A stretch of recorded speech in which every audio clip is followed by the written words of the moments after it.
Números, capítulo 13, esse é o texto para a nossa primeira quinta da esperança. Capítulo 13, a partir do versículo 26. A partir do versículo 26 eu leio, você acompanha com a sua Bíblia, que diz assim: E caminharam e vieram a Moisés e a Arão e a toda a congregação dos filhos de Israel no deserto de Parã, em Cádiz. E deram-lhes notícias a eles e a toda a congregação e mostraram-lhes o fruto da terra. E contaram-lhe e disseram: Fomos à terra a que nos enviaste, e verdadeiramente mana leite e mel. E este é o seu fruto. O povo, porém, que habita nessa terra é poderoso, e as cidades fortificadas muito grandes. E também ali vimos os filhos de Anak. Os amalequitas habitam na terra do sul, e os heteus, os jebuseus, os amorreus habitam na montanha, e os cananeus habitam junto do mar e pela margem do Jordão. Então Caleb fez calar o povo perante Moisés e disse: Certamente subiremos e possuiremos em herança, porque seguramente prevaleceremos contra ela. Porém os homens que com ele subiram disseram: Não poderemos subir contra aquele povo, porque é mais forte do que nós. E infamaram a terra que tinha espiado, dizendo aos filhos de Israel: A terra pela qual passamos a espiá-la é terra que consome os seus moradores. E todo o povo que vimos nela são homens de grande estatura. Também vimos ali gigantes, filhos de Anak, descendentes dos gigantes, e éramos aos nossos olhos como gafanhotos, e assim também éramos aos seus olhos. Então toda a congregação levantou a sua voz, e o povo chorou naquela noite. E todos os filhos de Israel murmuraram contra Moisés e contra Arão. E toda a congregação lhes disse: Quem dera tivéssemos morrido na terra do Egito, ou quem dera tivéssemos morrido nesse deserto. E porque o Senhor nos traz a essa terra para cairmos a espada e para que as nossas mulheres e as nossas crianças sejam por presa, não nos seria melhor voltarmos ao Egito? E diziam uns aos outros: Constituamos um líder e voltemos ao Egito. Então Moisés e Arão caíram sobre os seus rostos perante toda a congregação dos filhos de Israel. E Josué, filho de Num, e Caleb, filho de Jefoné, dos que espiaram a terra, rasgaram as suas vestes e falaram a toda a congregação dos filhos de Israel, dizendo: A terra pela qual passamos a espiar é terra muito boa. Se o Senhor se agradar de nós, então nos porá nessa terra e nos-la dará, terra que mana leite e mel.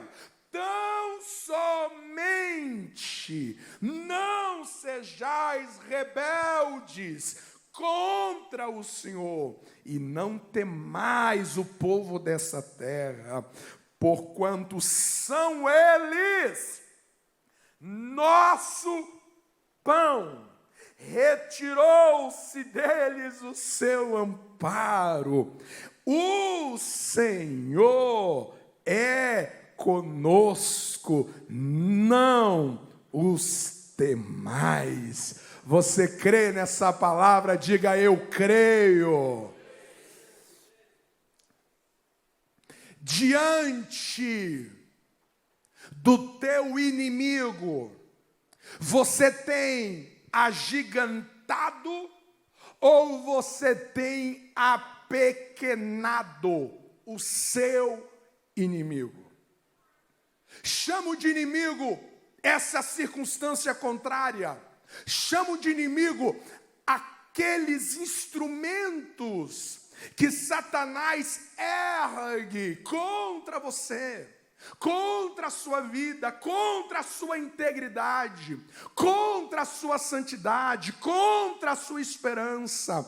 Chamo de inimigos toda orquestração que Satanás opera, usando circunstâncias, usando pensamentos, usando até pessoas, para que venha se opor a você, para que venha resistir a você. Quando você se depara diante de uma notícia, quando você se depara diante de um episódio, quando você se depara diante de um fato, quando você se depara diante de uma circunstância adversa, qual é a sua atitude ao avaliar a circunstância, ao avaliar a pressão que você está recebendo? A atitude pela qual você toma é uma atitude que vai alimentar o seu inimigo, vai nutrir o seu inimigo, ou a atitude que você vai tomar é uma atitude que vai apequenar o gigante que está diante de você. Você tem feito crescer o teu gigante ou você tem apequenado o seu gigante? Vamos perguntar isso uns aos outros? Vamos lá? Você tem crescido o seu gigante ou você tem apequenado o seu gigante? Pergunte aí para quem está ao seu lado. Você tem feito crescer o seu gigante ou você tem apequenado o seu gigante? Como é que está a cara dele? Quem está perto, dá uma olhada assim de olho, assim, de rabo de olho assim. Ele é alguém que apequena ou acrescenta o gigante? Esta noite Deus te trouxe a este lugar para te dizer: apequene o seu inimigo. Amém? Apequene aquilo que se levantou contra você. Não alimente o seu inimigo. Não dê comida para o seu gigante. Não venha nutri-lo de maneira que ele vai crescendo, crescendo, crescendo e crescendo. O texto que nós lemos é um texto que nos apresenta duas realidades. A primeira realidade: 12 homens foram enviados para espiar a terra e trazer as notícias a Moisés. 10 desses homens, ao olharem para a terra, eles fizeram uma decisão de dar um zoom no gigante. A atitude desses 10 homens ampliaram os inimigos, expandiram os adversários, e quando eles trouxeram esta visão, foi tão forte e persuasiva que toda a nação praticamente foi subjugada ao pavor, ao terror e ao pânico. Às vezes você está aqui esta noite em pânico. Às vezes você está aqui esta noite em desespero. E por que você está em desespero? Porque a maneira pela qual você está reagindo a este inimigo, a esta circunstância, você tem alimentado este inimigo. Vamos olhar para esses 10 homens e vamos coletar algumas atitudes que eles tomaram, que alimentaram o gigante, que deram um zoom nesses gigantes, que ampliaram esses gigantes, que se você repetir essas atitudes, você também vai avantajar, você vai agigantar esses gigantes. Alguém está comigo? Diga amém. Primeiro lugar: quando é que eu alimento o meu inimigo? Eu alimento o meu inimigo quando eu decido pela incredulidade.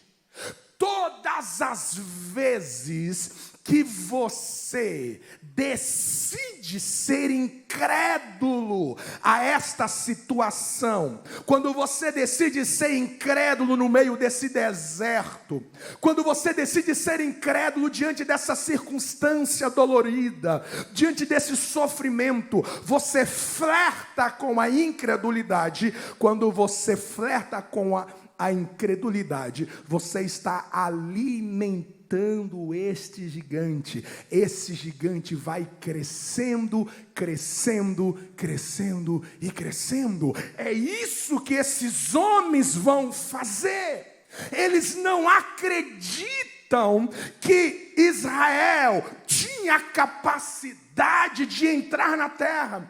Eles foram incrédulos a respeito de uma promessa que já estava sobre este povo. Quando eles alimentaram essa incredulidade, esses gigantes cresceram, cresceram, cresceram e cresceram. Será que você não tem servido um banquete para o seu gigante à medida que você decide não crer? À medida que você decide flertar com a incredulidade. E o que é incredulidade? A incredulidade é quando você acredita naquilo que Deus não disse. Incredulidade é quando você limita o que Deus pode fazer. Você olha para a situação, você olha para o seu caos, você olha para a sua angústia, você olha para a sua tristeza, você olha para a destruição e a tragédia que te alcançou e você diz: nem Deus dá conta disso. Então, o que adianta igreja? O que adianta campanha? O que adianta, sendo que não tem mais jeito? Quando você dá a sentença dizendo, não tem mais jeito, você está dizendo, Deus é pequeno demais para virar o quadro da minha vida. Deus é pequeno demais para virar a página da minha vida. Quando você decide não crer em Deus, você está limitando Ele, você está apequenando o seu Deus. E os gigantes estão batendo palmas, dizendo, é isso aí. Não creia na cura, não creia na restauração, não creia no futuro, não creia no amanhã, porque quando você é incrédulo, então os seus gigantes vão sendo banqueteados pela sua incredulidade. É por isso que ao longo dos nossos cultos, durante as orações, você deve interagir com oração, você deve interagir com louvor, porque nessas letras, nesses comandos, você está reagindo ao céu, dizendo, está tudo difícil, eu não estou vendo nada, mas eu creio que para Deus absolutamente nada é impossível para Ele. Alguém recebe esta palavra? Aplauda o nome do Senhor Jesus. Você alimenta o seu inimigo, o seu gigante, quando você murmura. A murmuração é um resmungar. É você difamar entre os dentes. É uma expressão de descontentamento rancoroso. Não existe nada mais venenoso do que a murmuração. Murmura quanto tempo, murmura contra o salário, murmura contra a casa, murmura pelo carro, murmura por tudo e por todos. E essa murmuração, essas palavras pesadas, existem pessoas que elas murmuram tanto, que se elas engolissem as próprias palavras, morreriam envenenados. Tem gente que murmura tanto, que chega a escorrer veneno no canto da boca. E essa murmuração nada está bem, e fala mal do país, e fala mal da cidade, e vai falando mal. É por isso que hoje você ouviu aqui esta noite uma convocação de você oferecer ações de graças a Deus, mesmo em meio ao sofrimento, mesmo em meio àquilo que não está indo bem, porque se você não ser grato a Deus, há muito espaço no seu coração para a murmuração crescer. E você sabia que a murmuração fecha muitas portas que poderiam se abrir?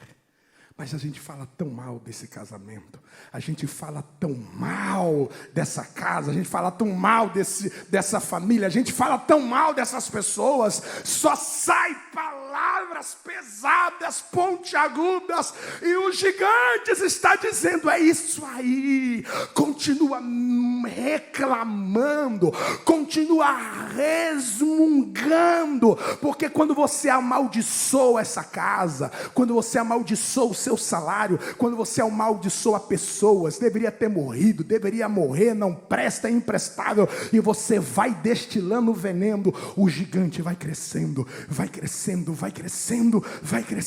porque a murmuração alimenta o teu inimigo. Existem pessoas que entraram numa prova, que entraram em uma circunstância difícil, e por causa da murmuração, a estadia dessas pessoas nesses momentos são acrescentados. O povo estava no deserto apenas 2 anos, e por causa da murmuração, esse povo vai permanecer mais 38 anos. Não era para ficar 38 anos. E eles vão dando círculos, vão dando volta no deserto. Por causa de quê? Por causa da murmuração. A murmuração estava no topo dos seus pecados. Então existem provas que era para você já ter passado. Existem vitórias que já era para você ter alcançado, mas falou mal demais, xingou demais, pensou malignamente demais. E o mundo espiritual, ele não é surdo.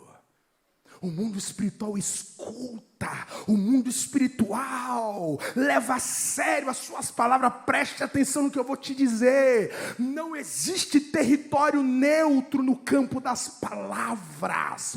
Quando você libera uma palavra, ou ela é matéria-prima para Deus pegar e transformar num instrumento de vitória, como nós recebemos o testemunho aqui da Jeane, ou quando você libera as palavras, o diabo recebe essas palavras como matéria-prima e materializa em maldição. Não é falando mal do marido, não é falando mal dos filhos, não é falando mal do trabalho, não é falando mal do patrão, não é falando mal da vida que você acha que vai acelerar os processos.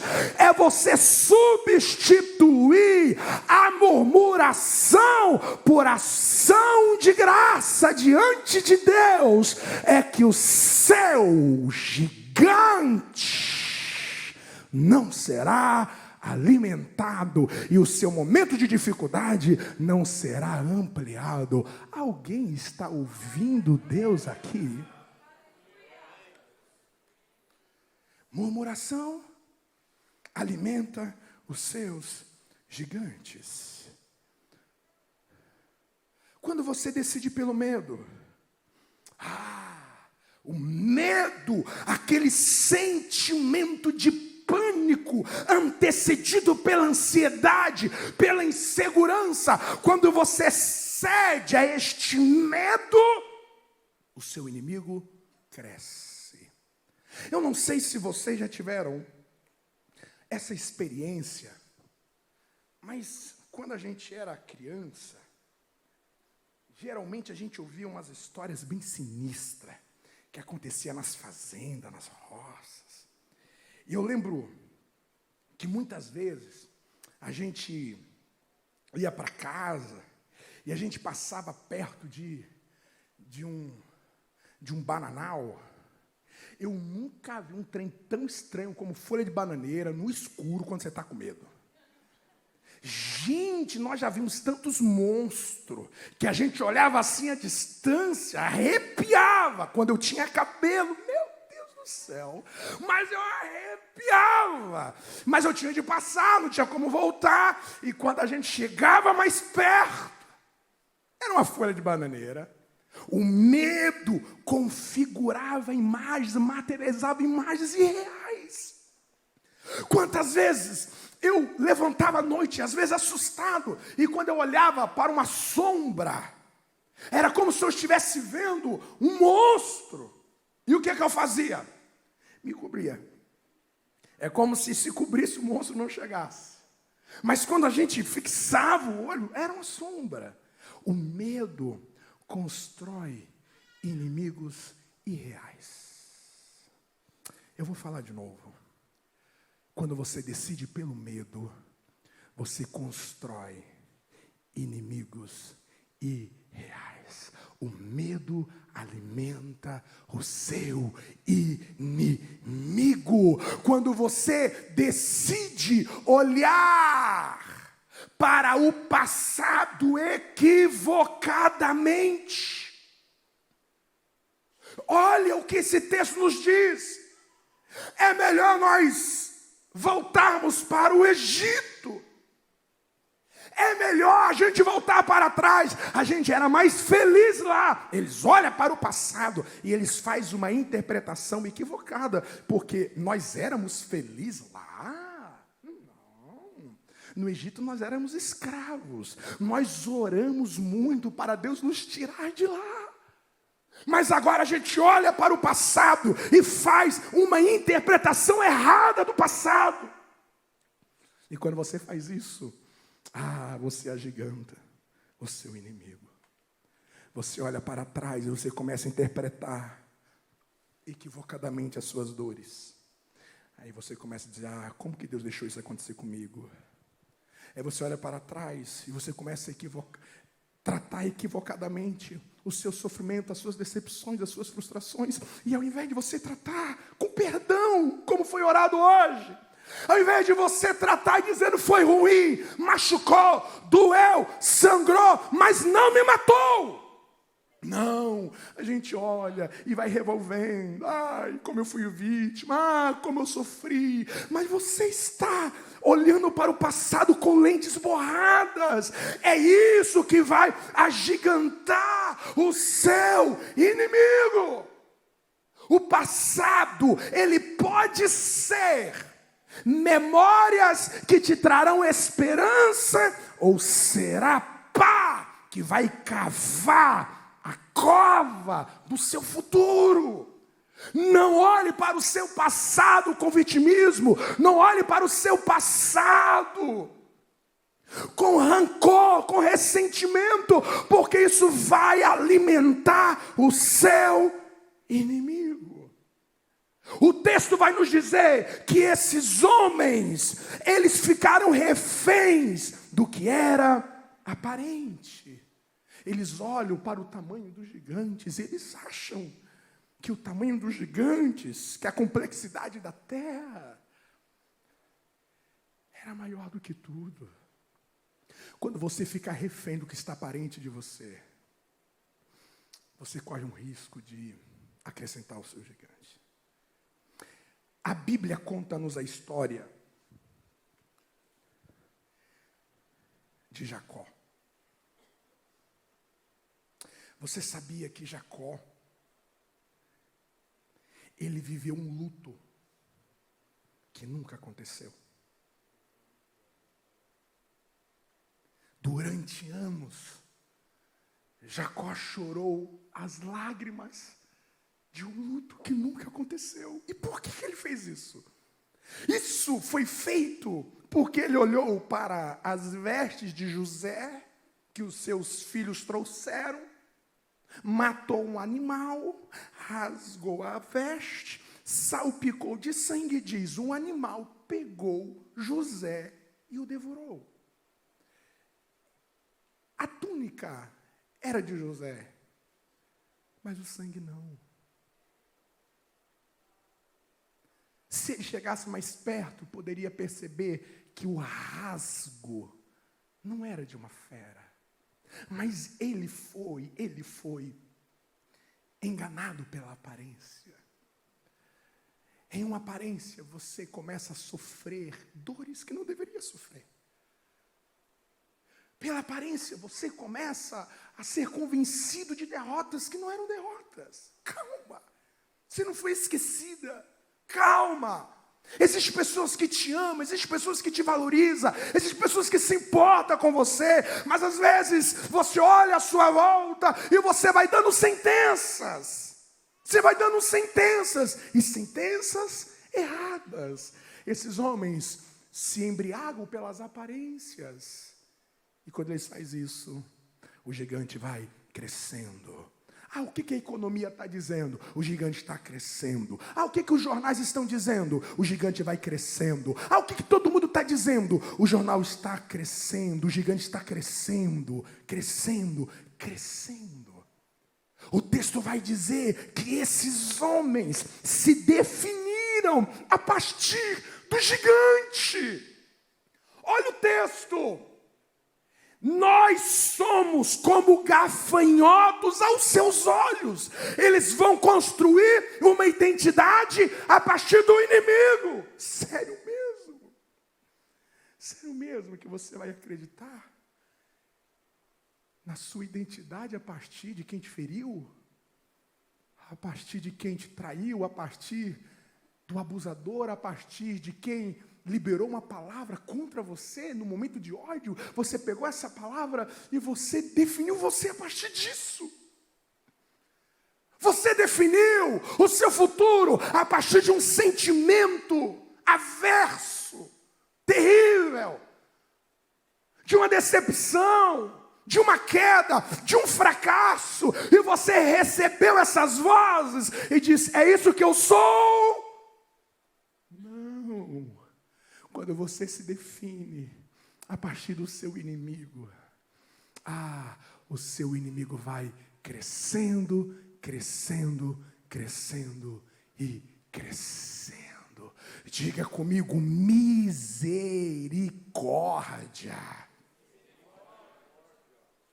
Diga para quem está ao seu lado: você não foi chamado para ampliar o seu gigante. Mas eu termino dizendo que nesse texto nós temos dois homens que eles decidiram não ampliar o gigante, mas eles tomaram atitudes que apequenou o inimigo que estava diante dele. Eu quero te dizer esta noite, debaixo do poder do Espírito Santo, existe um lugar em Deus que o seu gigante vai se tornar pequeno diante dos seus olhos. Alguém recebe esta palavra? Aplauda o nome do Senhor esta noite.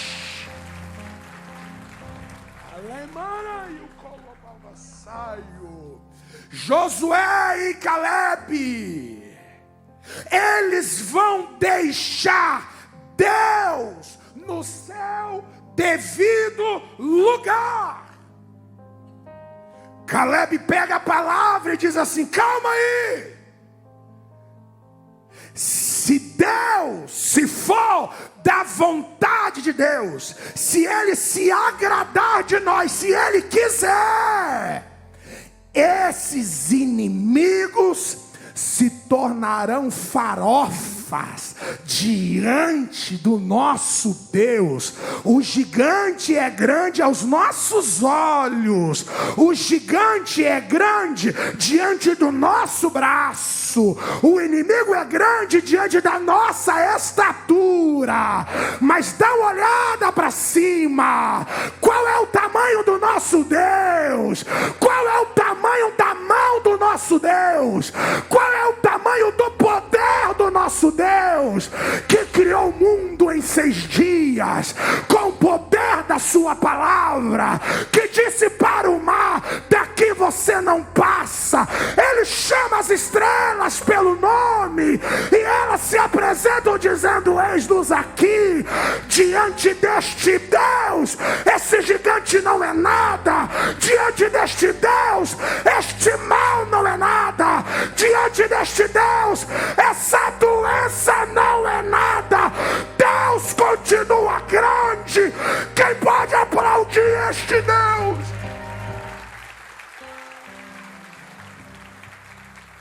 Deixa Deus no seu devido lugar, que o seu inimigo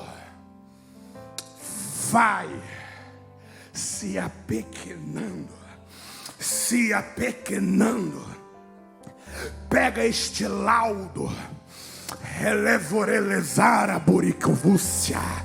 pega esse diagnóstico e coloca diante do seu Deus.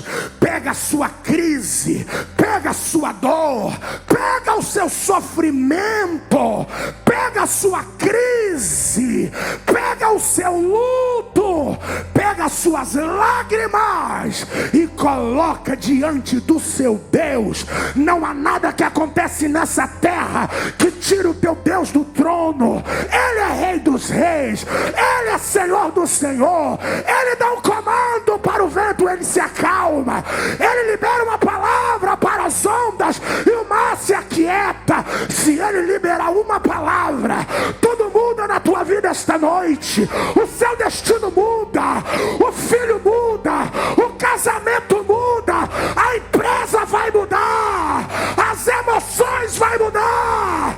Quem recebe o poder dessa palavra, aplauda o Senhor esta noite. O nosso problema é que a gente tira Deus do seu devido lugar. Nós achamos que os desesperos da terra, que as complexidades da terra conseguem deixar Deus em crise, preocupado e sem saber o que fazer.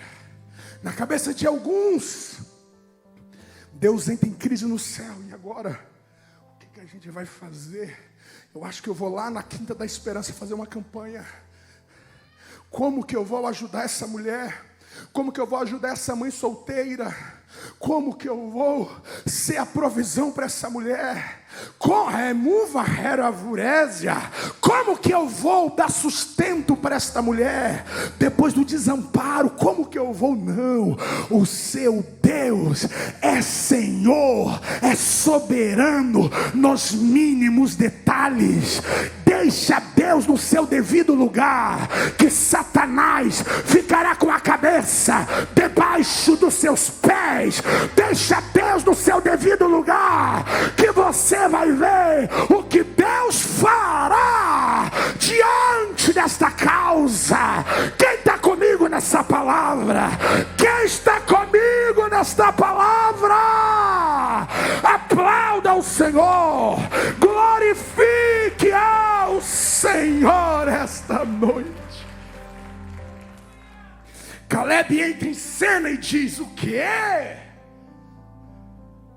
A gente não resolve o que está aqui embaixo a partir do que está aqui embaixo. A gente resolve a terra a partir dos céus. Deixa Deus no seu devido lugar. Não apequena o poder de Deus. Vocês ouviram um testemunho aqui hoje. Não apequena. Eu dei aula para um aluno no CTM. Um aluno que foi diagnosticado com pânico, ansiedade, depressão em um grau gravíssimo. Remédios pesados, taxa preta. Meses ele tomava remédio que inibia o seu sono, ele não podia nem sonhar. Terapias e terapias, remédios e remédios. Andava como um zumbi. Teve um dia que ele entra num culto. Uma palavra que ele ouviu numa pregação. Ele disse: eu creio nessa palavra, Jesus. E quando ele declarou fé nessa palavra, é como uma mão que arrancou dentro dele aquele mal. Ele amanheceu com toda aquela complexidade e anoiteceu livre para a glória de Deus.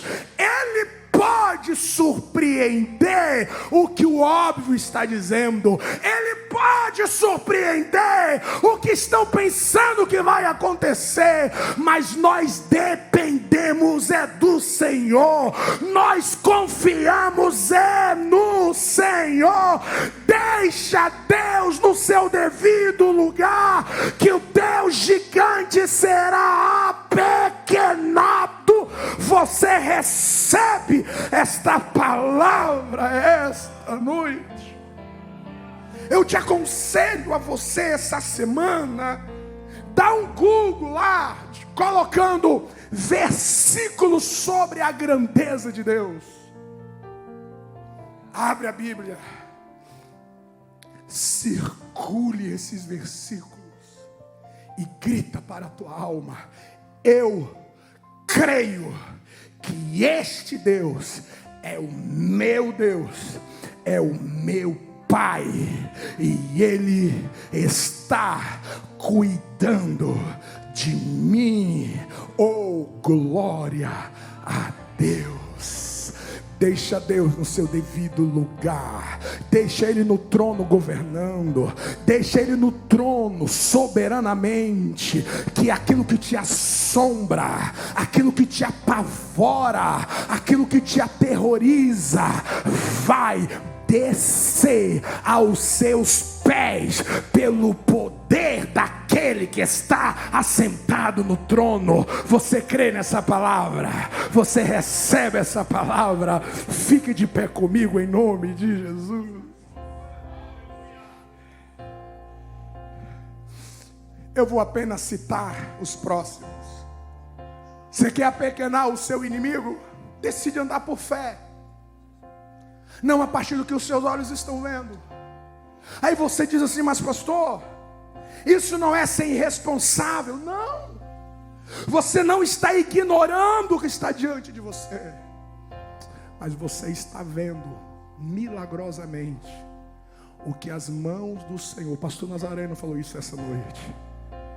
Fé é você crer que Deus já está no seu futuro com tudo aplainado.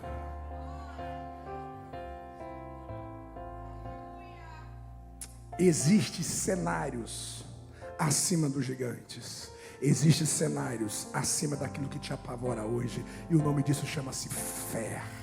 Você crê nisso? Diga: eu creio. Quer apequenar o seu inimigo? Alimenta o seu coração com as promessas divinas. Caleb diz assim: a terra que ele nos prometeu, essa terra é nossa.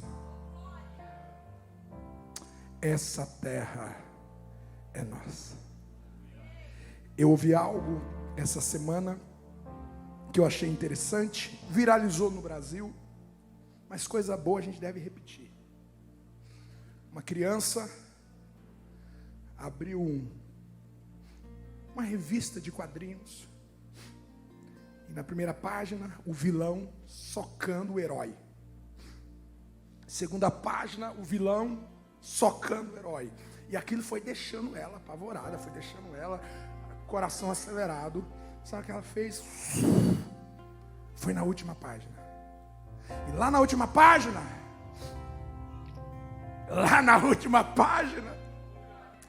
o herói esbagaçou o vilão. Aí ela voltou na primeira página e viu o vilão vencendo o herói. E ela dizia: se você soubesse o que eu já sei. Se você soubesse o que eu já sei. Diga isso para a sua dor. Diga isso para o seu sofrimento. Se você soubesse o que eu já sei. Ele prometeu que vai fazer, vai abrir a porta. Ele prometeu que vai fazer um milagre na minha vida. Eu sei que Ele não mente. Eu sei que Ele não me desampara. Você recebe esta palavra, aplauda. Você recebe esta palavra, aplauda o Senhor. Eu termino dizendo: você vai apequenar o seu inimigo quando você decide perseverar. A perseverança é um dos maiores desafios. Eu acostumo fazer essa aplicação quando eu olho para as voltas no muro de Jericó. 7 dias rodeando. O primeiro dia, nem uma poeira mexeu no muro. Segundo dia, nenhum tijolo caiu. Tudo intacto. Até que no 7º dia, na 6ª volta, na última volta, as coisas estavam do mesmo jeito. Gente, como isso é difícil. Como é difícil, porque você ouve uma palavra, você recebe uma oração, você fala: uau, é isso aí, eu creio. Aí você chega em casa, segunda-feira, sexta-feira, a fatura está lá para pagar. Os sintomas ainda continuam lá. Os filhos continuam perdidos. A muralha continua de pé. E você fala: sabe uma coisa? Nada resolve. Nada adianta. Só que quando você persevera, primeiro acontece no mundo espiritual, no mundo invisível, para depois materializar no visível. Eu acredito que dentro de uma linguagem simbólica, desde a primeira volta, aquelas muralhas já estavam implodindo no mundo espiritual. Quando chegou na última volta, o que aconteceu no mundo espiritual materializou no mundo físico. Quando você decide orar, fazer propósito, crer no mundo espiritual, as coisas já entram em movimento. Persevere. Eu sei do que eu estou dizendo. Eu sei do que é você liberar uma palavra e dizer: eu sei que Deus está no controle, mas à sua volta as coisas estão indo de mal a pior. Eu sei o que é ir à exaustão e dizer: não, Deus disse que vai fazer, então eu não posso deixar de crer. Talvez seja essa a sua situação hoje. Caleb tinha tanta certeza no que Deus iria fazer, que ele vai dizer essas palavras: eles são o nosso pão. Enquanto os outros espias disseram: nós somos gafanhotos diante deles, Caleb diz: eles serão o nosso lanche daqui a pouco. Não é gigante, é pão. Não é indestrutível, eles são falíveis. Não é para sempre, vai passar. Não é definitivo, é temporário. Não é impossível, todas as coisas são possíveis ao que crer. Decida apequenar o teu inimigo esta noite. com a sua posição diante de Deus. Você crê nessa palavra?